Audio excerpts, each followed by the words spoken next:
to the officers and the members of the PSME Southern Mindanao Assembly, led by the Assembly Chairman, Romeo Lestoas, and CEO Gladys Villamor, Chairman of the Philippine Board of Mechanical Engineers, Jesus Redelosa. I'm afraid I have fallen afoul of your dress code that hindi nasabi sa akin na may stricto pala dito sa inyo na kailangan nakabihis na mabuti. I will take note of that for the future, and I will not wait until I go to the funeral house first. Friends from the business and the industrial sector, other esteemed guests and friends, ladies and gentlemen, good morning to all of you. Maayong buntag kaninyong tanan. This particular symposium, convened by your professional organization, could not have come at a more opportune time. I thank you for having invited me to be part of the 18th General Assembly of the Mechanical Engineers of Southern Mindanao, and to be given this opportunity to reach out to your organization and to all my Mindanaoan friends from outside the halls of the Senate.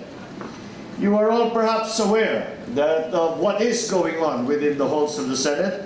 We in Congress, most especially myself, as the chairman of the Senate Committee on Local Government, are presently undertaking the task of deliberating on the Bangsamoro Basic Law as proposed to us by Malacanang. In fact, I just sponsored the substitute bill last Monday, and it is now scheduled for interpolation and amendments from my colleagues in the Senate. And with the release of our most senior member of the Senate, Senator Enrile, I think that the discussions will take on an even more animated tone.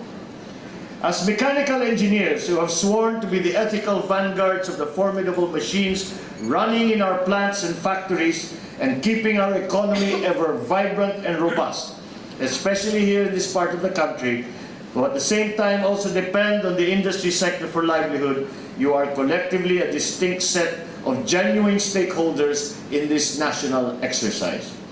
So I beg your indulgence to allow me to relate this year's theme to this particular matter of extreme national significance on account of its great impact on your profession and all the other professions in general, and also on our efforts in pursuing global competence and global recognition for all our professionals, especially our engineers. At the outset, I hope that everyone is aware that the essence of the proposed BBL is to recalibrate and to seek and to enhance the terms of the grant of autonomy to the present ARM regional government. Through this enhanced grant of autonomy, wider and more extensive powers are sought to be given to the proposed Bangsamoro regional government. As you know, under the present Organic Act for ARM, embodied in RA 9504 of 2001, the ARM regional government is like a local government unit, but it has a special relationship vis-a-vis the national government on account of the higher degree of autonomy granted to that regional government by the Constitution. As such, special powers, functions, and operational control that are not generally granted to and or possessed by so-called ordinary local governments are given to and are wielded by the armed government. Now, let us talk about some of the relevant and impactful regional powers that are sought to be enhanced under the draft Bangsamoro Basic Law. For example, the Bangsamoro regional government is proposed to be given exclusive power over trade, industry, investment, enterprises, and regulation of businesses, taking into consideration relevant laws, including the power industry, manufacturing industries, economic zones, and industrial centers.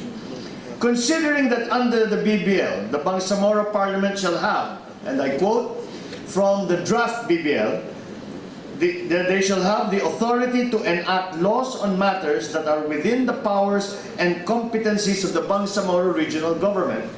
Because of this, it can then be argued that the Bangsamoro legislature shall be free to formulate policies and legislate on these exclusive areas on its own.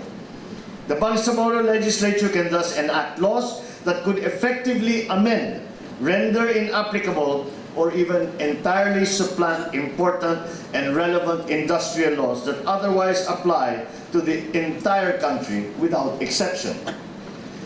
This has led to the observation that in the future, industrial policy in the Bangsamoro region could end up being substantially different from, or at a great disconnect with, those of the national government. And so, with this possibility of variance and divergence, the Bangsamoro legislature could ensure and should be able to pursue and promote conducive and attractive industrial and business policies that will encourage the private sector to invest, to put up and to sustain productive industries within the Bangsamoro region for the benefit of its economy. Now about the designers, managers, and operators of the mechanical behemoths whirring and purring within the fortresses of these plants and factories. What is the impact upon them? Aside from the industrial sector, even the manpower and the human resource of our industries also stand to be affected if we are to pass the draft BBL as it was proposed. I am referring to the members of the labor force and other professionals who earn a living from the industrial sector within the Bangsamoro Autonomous Region. More importantly, I am referring to the mechanical engineers who practice the professions in the Bangsamoro Autonomous Region. Hence, a corollary principle, the Bangsamoro Regional Government should also be able to establish a logical and equitable professional regulation policy within the Bangsamoro region. Which brings us to the next point. Under the draft BBL, the Bangsamoro government shall henceforth take over and shall have exclusive control over labor, employment, and occupation within the Bangsamoro Autonomous Region.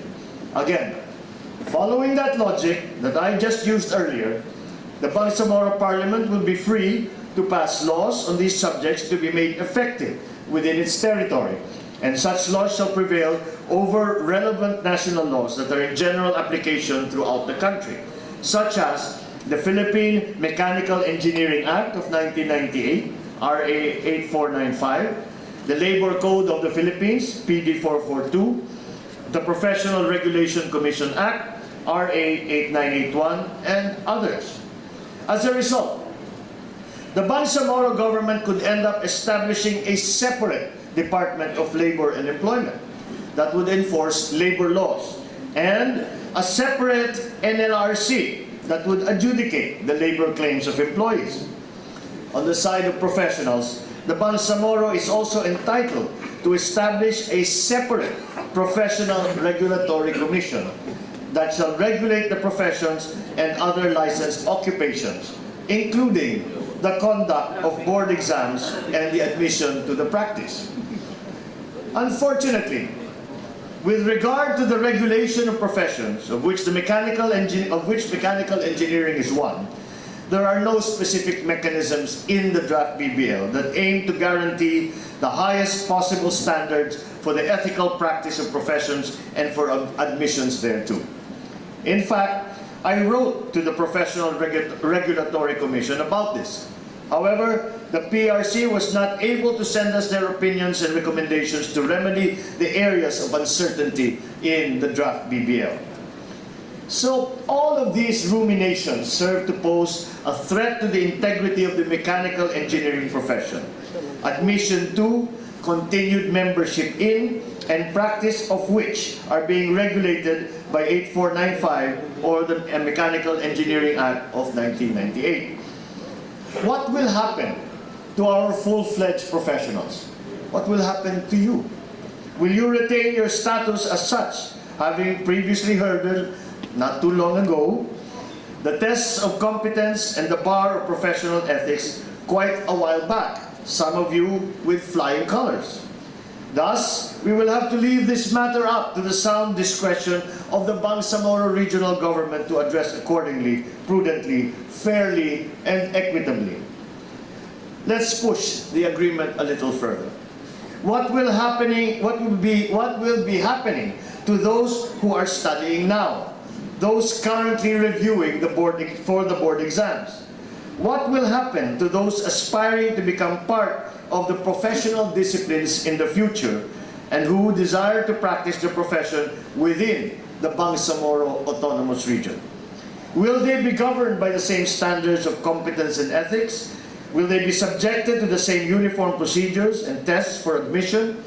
The same requirements given to all aspirants and applicants all over the country by the CHED and the PRC? On this note, we also have to understand that education and skills training is likewise an exclusive power of the Bangsamoro Regional Government as proposed in the draft BBL.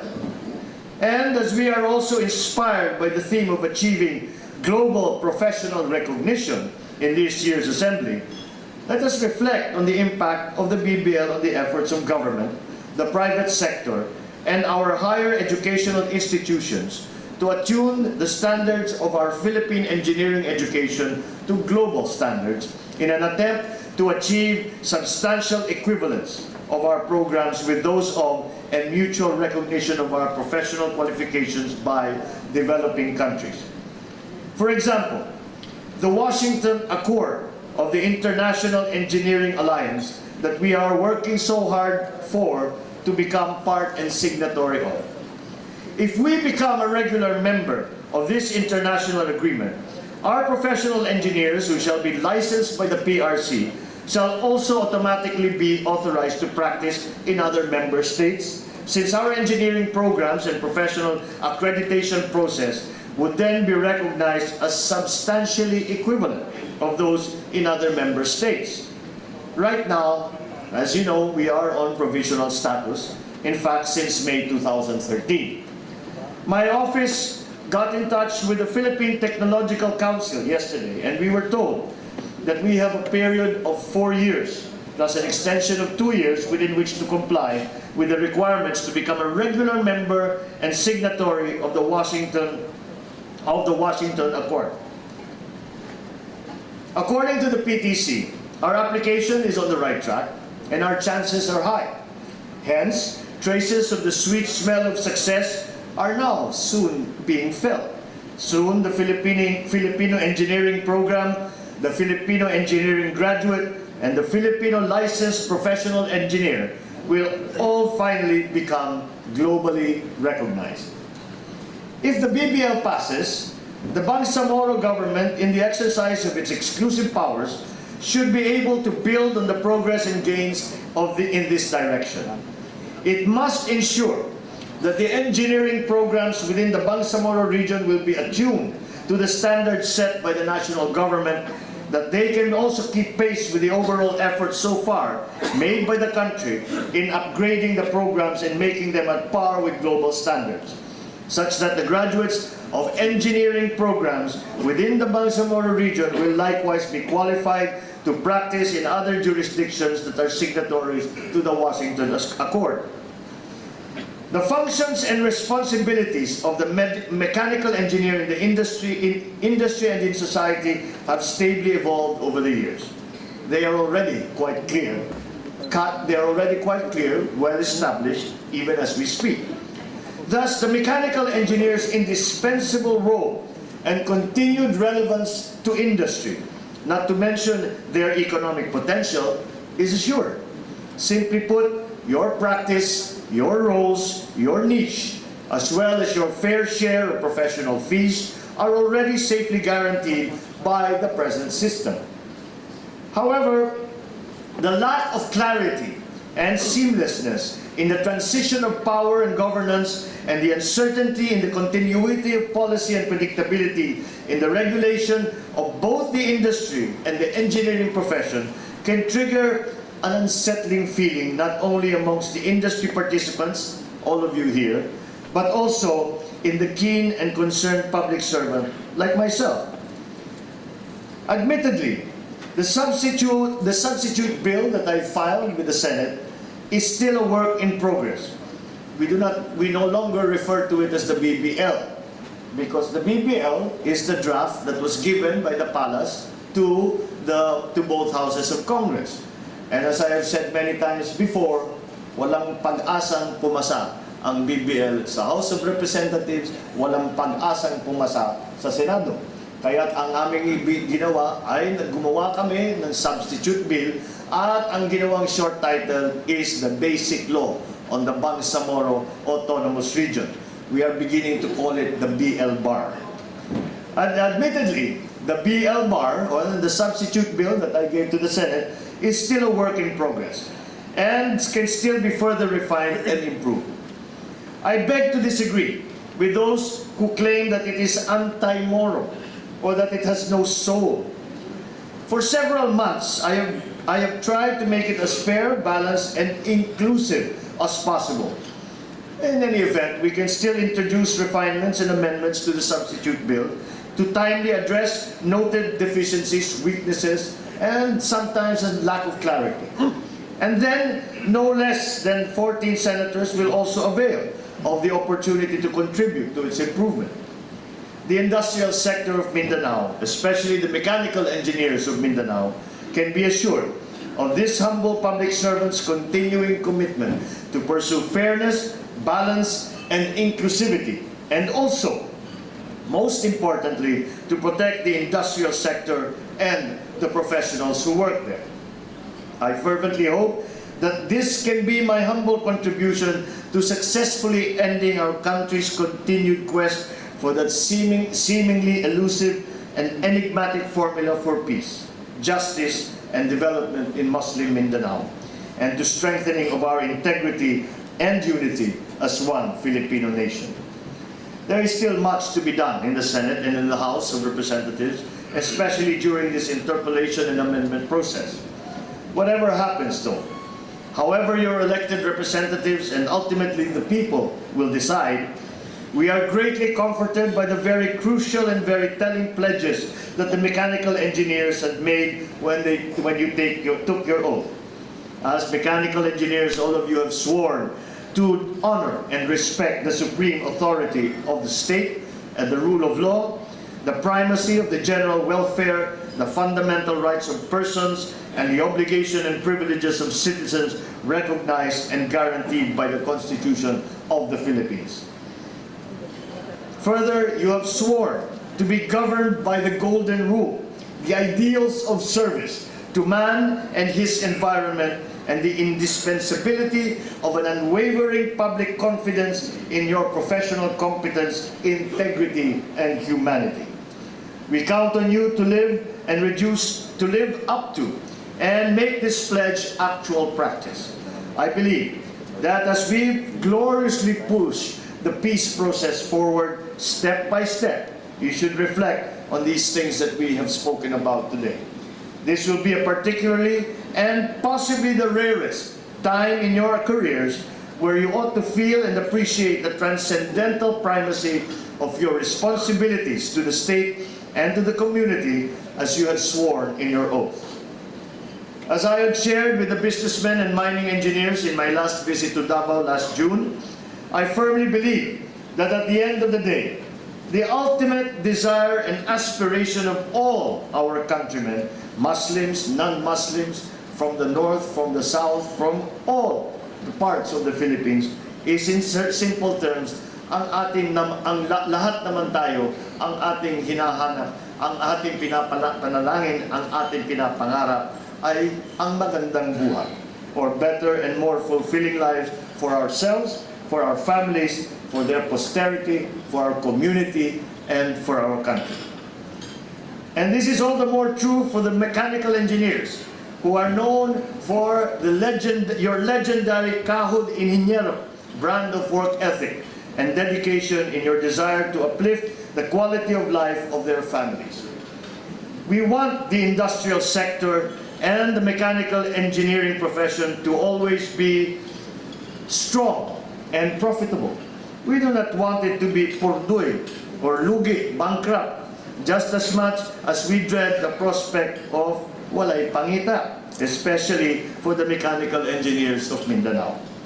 On our part, as elected representatives of the people and public servants, as you are, our primordial duty then is to lay the building blocks to enable our people to achieve the better and more fulfilling lives that they aspire for.